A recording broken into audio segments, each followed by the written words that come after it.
we got a face blasting stream for you today. I thought.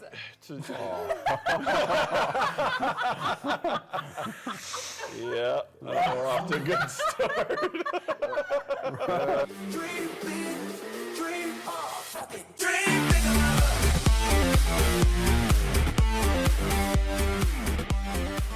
Hey, what's up you beautiful feckers, how you all doing? So, DevStream 115 was last night, and as is tradition, we were given a small glimpse at some of the up and coming content for Warframe over the next few weeks or months. So first up, we now know that our next new Warframe Revenant is set for release this week, along with a short quest called Mask of the Revenant, which begins with buying or interacting with a mask of Nakak in Cetus. So they said this quest, or his quest, won't be a long one, just a short and sweet quest with some lore thrown in as well, all about Revenant. Now, Revenant's signature weapon, the shotgun called the Phantasma, which is an awesome name by the way, will be released along with him this week, but his katana, which has been shown off on some of the previous dev streams, won't be released until the developers are finished tying up Melee 3.0.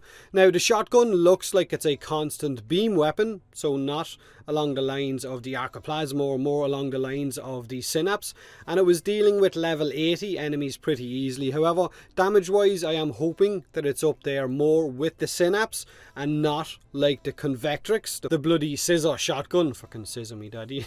Now, while showing off Revenant, they also showed off some of the new elemental effects on melee weapons that will come along with Melee 3.0. However, if your weapon is modded for cold, then you will see a better cold effect on those melee weapons, or if it's heat, you'll see a better heat effect, and so on.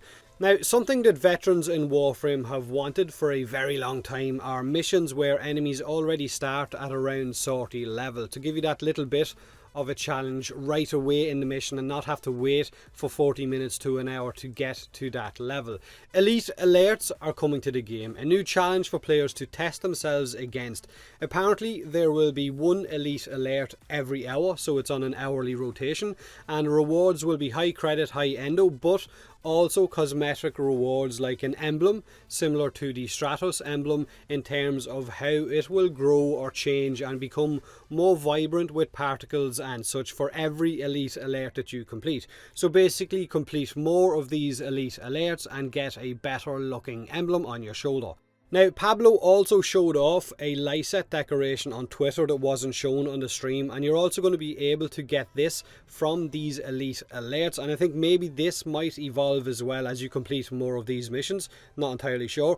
Now, Rebecca also took to Twitter after the dev stream to say that the rewards for these elite alerts are more than just credits and endo, and that the endo amounts shown on the dev stream were just a placeholder, so you can expect larger amounts. Hopefully. Now, the thing with these elite alerts is that you will only have one life. Now, on the dev stream it was a survival mission, but they never mentioned on the stream, but I would assume it won't just be survival alerts only. Expect defense, interception and so on, but maybe I missed that part. If I did, let me know in the comment section. So if you're an endurance runner, then you're going to like the look of these elite alerts where enemies already start off at level 80 to 100, and chances are once you jump into it, if you're one of these long range endurance runners in Warframe, you will already know the best rooms to camp in. Now, during these elite alerts, your teammates will be able to revive you if you get put down, but if you die, then you're out. One life and you're done. Hopefully, the rewards will be worth it with these elite alerts. Make them really worth your time actually doing them, and I guess only time will tell. Hopefully, fingers crossed. Now, we've been told that Garuda, who is another new Warframe in the works, will be released along with the Fortuna update, which means she's still a few months away. Now, Garuda, of course, was the gore-themed Warframe that we seen during TennoCon. They also hinted at some kind of a Wisp themed Warframe in the works as well, but we got no real information on that. And then they joked about a program designer themed Warframe. Now, the hoverboards or K drives that are coming along with the Fortuna update, along with Garuda as well, will actually be able to grind on rails and objects. So grinding while you're grinding, grindception. So these K drives will also have a syndicate in Fortuna that we will be able to earn standing with in order to buy mods for our K drives that can then increase the K drives speed, jumping, handling, and of course they said combat openers as well. So you're going to be able to enter combat from your K drives in different ways, or animations I assume is what they meant by this. So you can't actually fight on it, but I guess you can hover into combat, jump off it in a specific way. Now next up, they spoke about the upcoming changes to the game's login rewards, which I will go into in a little bit more detail in another video because I believe it deserves a video on its own. But they mentioned allowing players to choose a reward on a certain milestone and being able to choose the same reward more than once, and possibly allowing you to trade certain items from those login rewards as well, like weapons and mods. Now here's the thing.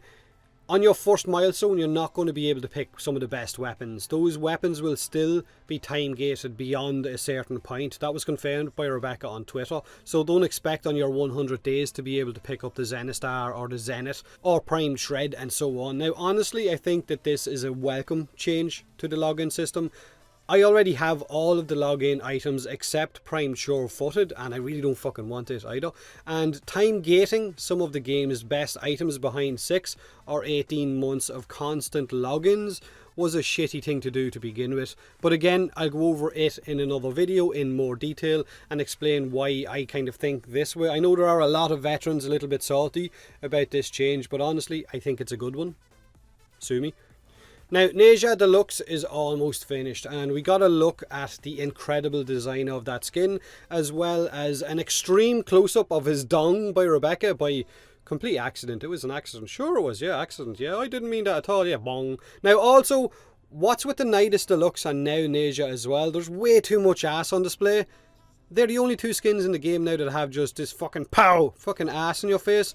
Now the dragon on the back of the Nezha Deluxe skin is absolutely amazing. The design and the detail on it is really nice. But here's the thing, as nice and all as this skin is, will it come with any kind of a rework or a tweak to Nezha's abilities? Because Nezha could honestly do with one. He's kind of seen as the cut price iron skin Rhino, or used just as a speed Warframe. I don't see a whole lot of players with him, and it would be nice to have such a great skin on display on a Warframe that was actually fun to use for a lot of the player base. Now that's pretty much all of the main stuff from the dev stream, but they also mentioned how Hydride Prime's trailer is pretty much finished except for a few little bits of voiceover, then it's out. They showed the most and least used Warframes per mastery rank in spreadsheet forms, so I think at mastery rank 25 Loki was the most used, so you all enjoy a bit of fucking cheese by the looks of things. Nyx, as we know, is having some of her abilities looked at, so a rework is inbound for Nyx, and the Relay rebuilding event is also in the works, and Sheldon tweeted about it last week saying how it might be like a global junction styled event where certain tasks have to be completed like a junction, and it will come with some new rewards, but also some old event weapons might also return with it, and the event will be tied to Steel Meridian lore. So let me know what has you excited from the dev stream or what doesn't, whether you're happy with the login changes or not. I would love some input on that, how you actually feel about having the login rewards changed. Like I said, I'm okay with it. Do me a huge favour and hit that like button if you enjoyed the video, or don't if you didn't. Subscribe for more Warframe, and as always, thanks very much for watching. If you can't even spot it, yeah, there's nothing more to say, boy, just a left, don't come find me.